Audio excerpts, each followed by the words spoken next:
Kurang kuat apa DPR zaman Pak Harto? Kuat, dominan. Ya. Tapi kan bisa jatuh. Kenapa? Karena di dalam yang ikut terlibat di parlemen maupun di pemerintahan bersatu dengan pihak oposisi rakyat secara diam-diam. Kan kita tidak tahu.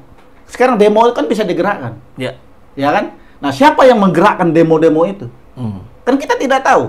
Di Indonesia ini sedang heboh kasus fufu fafa fengefri, mengerti maksudnya?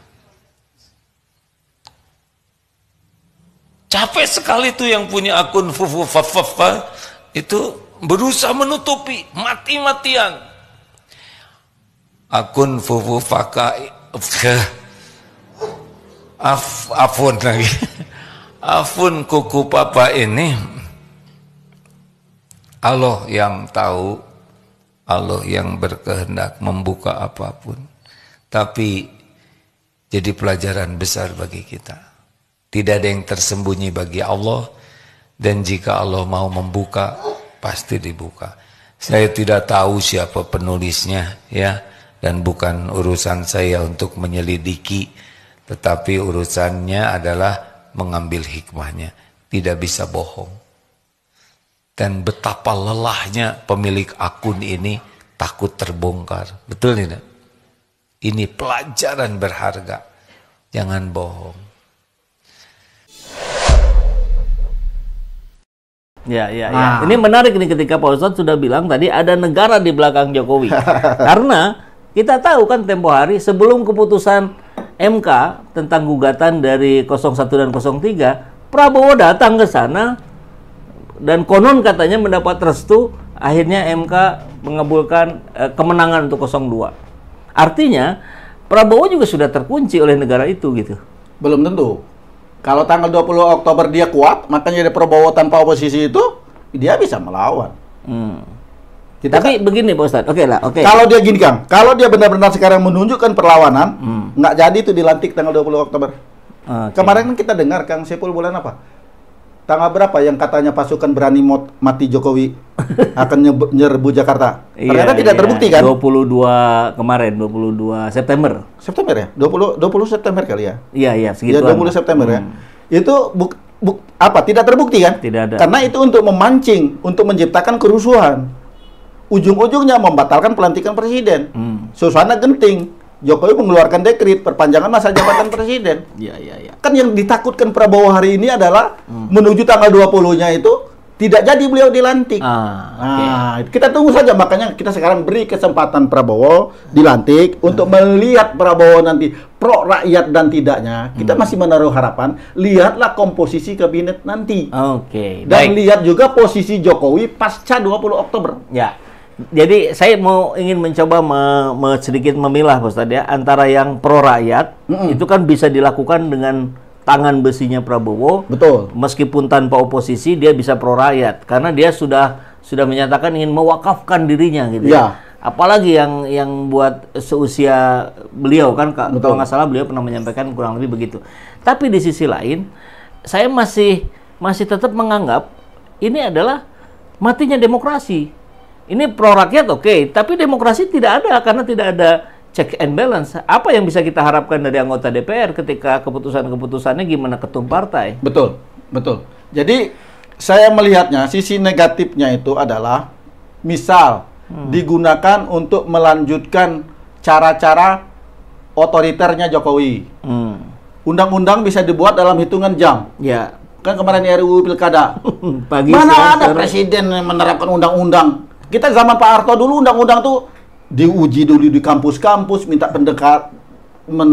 pendapat rakyat, iya kan? Iya. Tidak ujuk-ujuk ini. Kalau misalnya ini yang diterapkan Prabowo, betul, saya setuju itu adalah demokrasi telah mati. Bang, tapi masih sering ada kejadian DPR tuh tiba-tiba out of nowhere ngumpet-ngumpet ngesahin undang-undang yang masyarakat nggak ngeh, malam tiba-tiba sidang ketok palu tahu udah jadi tuh undang-undang. Kenapa tuh Bang kelakuannya suka begitu? Ya. Narik nafas dulu Bang Putra. Karena saya dibalik gitu loh. Saya bagian ikut bertanggung jawab atas hal itu gitu ya.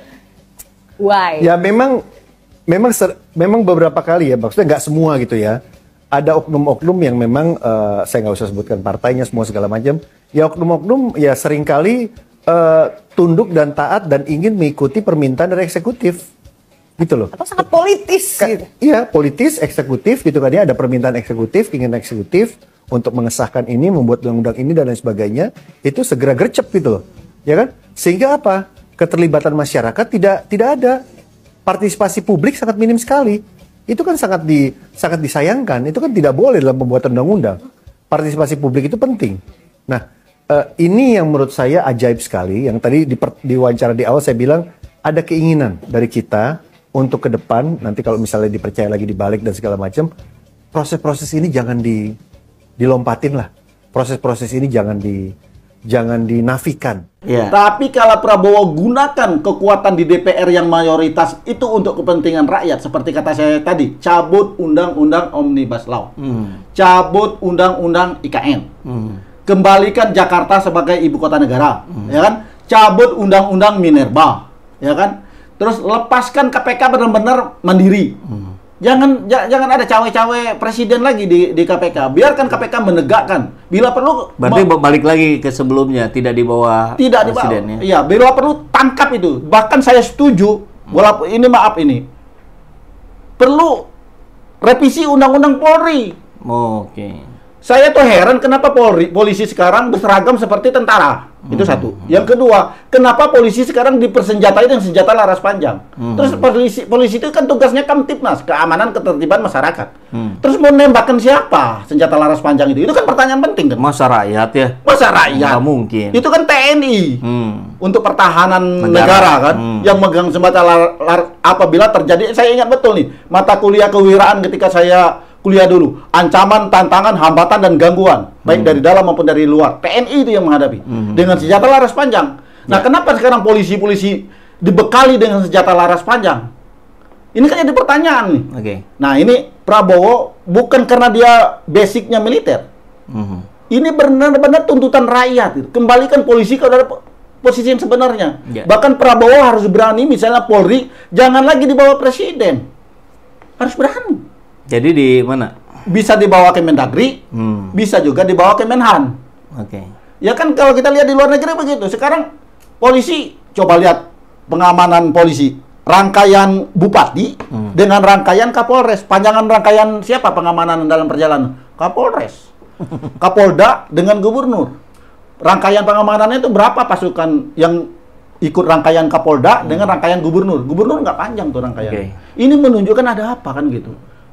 Nah, jadi betul-betul kalau dulu ada dua fungsi TNI, dua fungsi ABRI, sekarang juga kita minta hapus dua fungsi Polri. Jangan ada lagi polisi menjabat di jabatan-jabatan sipil.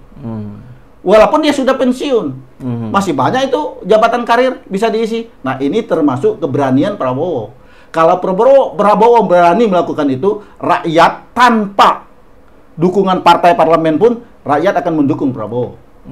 Saya kira yakin itu. Sepanjang untuk kepentingan rakyat, walaupun sekarang udah mayoritas di parlemen mendukung Prabowo, ditambah dengan kekuatan rakyat untuk melakukan reformasi total, kembalikan polisi kembali ke barak. Kalau dulu TNI, ABRI kembali ke barak, tentara kembali ke barak, sekarang polisi kembali ke barak. Luar biasa. Nah, tapi Pak Ustadz, jadi lupa saya mau nanya apa barusan. Kita masuk dulu ke sini aja deh. Komentar sahabat SJ. Jokowi harus diadili. Oke, betul sekali Pak Haji katanya. Nggak tahu yang mana betul ini. Termasuk, jangan lupa termasuk Luhut katanya. Miskinkan. Prabowo tidak akan penjarakan. Ya, memang sebetulnya tidak akan. Bukan yudikatif ya. Ini bahasa judul aja ini. Kemudian, ada Pak Ustadz Tarmizi lagi tuh. Pak Ustadz tuh ada yang menyapa tuh. Sehat-sehat Ustadz. Ayo rakyat Indonesia dukung. Ini Firdaus kalau di sini. Ya. Nah, saya sambil mengingat-ingat pertanyaan yang mau saya sampaikan tadi terkait ini. Kalau Prabowo jadi tanpa oposisi, terus fungsi checks and balance-nya akan dijalankan oleh siapa? Rakyat. Ya, memang banyak hal-hal yang harus disempurnakan gitu ya. Tapi kalau Prabowo tanpa oposisi digunakan untuk kepentingan rakyat, saya yakin kita mendukung itu. Karena untuk melawan Jokowi, termasuk Luhut Binsar Panjaitan yang tadi disebutkan tadi itu, ya itu kan salah satu indikator. Kita akan lihat juga Maruli Simanjuntak, menantunya LBP, yang sekarang jadi KSAD ya, apakah masuk kabinet Prabowo atau tidak. Itu juga akan menentukan aman tidaknya juga LBP. Kan gitu. Kalau misalnya ada menantunya di situ, ya jangan berharap banyak bahwa LBP akan diusut dan lain sebagainya. Kalau nggak ada, itu potensi itu. Ada potensi ke situ. Kecuali sehebat dia gitu loh, yang katanya gubernurnya oligarki gitu. Ya bisa jadi, kecuali ada gerakan rakyat direspon oleh politisi Senayan, diam-diam ada operasi intelijen untuk mendukung kekuatan ini. Sama halnya kalau kita melihat runtuhnya Soekarno dan Soeharto. Tidak berjalan sendiri pihak oposisi di luar pemerintahan saja. Walaupun kurang kuat apa DPR zaman Pak Harto, kuat, dominan. Tapi kan bisa jatuh. Kenapa? Karena di dalam yang ikut terlibat di parlemen maupun di pemerintahan bersatu dengan pihak oposisi rakyat secara diam-diam. Kan kita tidak tahu. Sekarang demo kan bisa digerakkan. Ya kan? Nah, siapa yang menggerakkan demo-demo itu? Kan kita tidak tahu. Yang di belakang layar.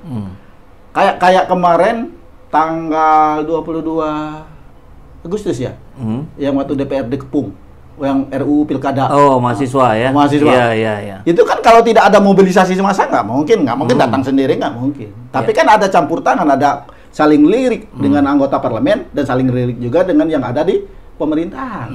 Sama hal yang sekarang dengan laporan akun Pupu Papa kemarin. Kalau memang itu diterima, kenapa yang semula ditolak tiba-tiba diterima? Ada apa? Kan kita bertanya kan? Atau memang ditolak? Apakah berani? Misal Kapolri ini kan perlu tidak untuk mengamankan posisinya agar tetap dipakai oleh Prabowo. Kan?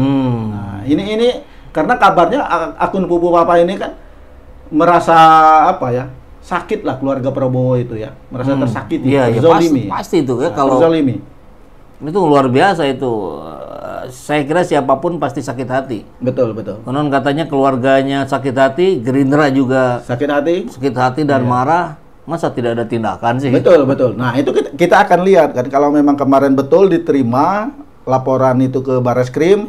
Ini kan menunjukkan ada kabar baik kan, bahwa Pak Listio Sigit tidak hanya loyal ke Jokowi, tapi juga sekarang dia loyal ke Prabowo.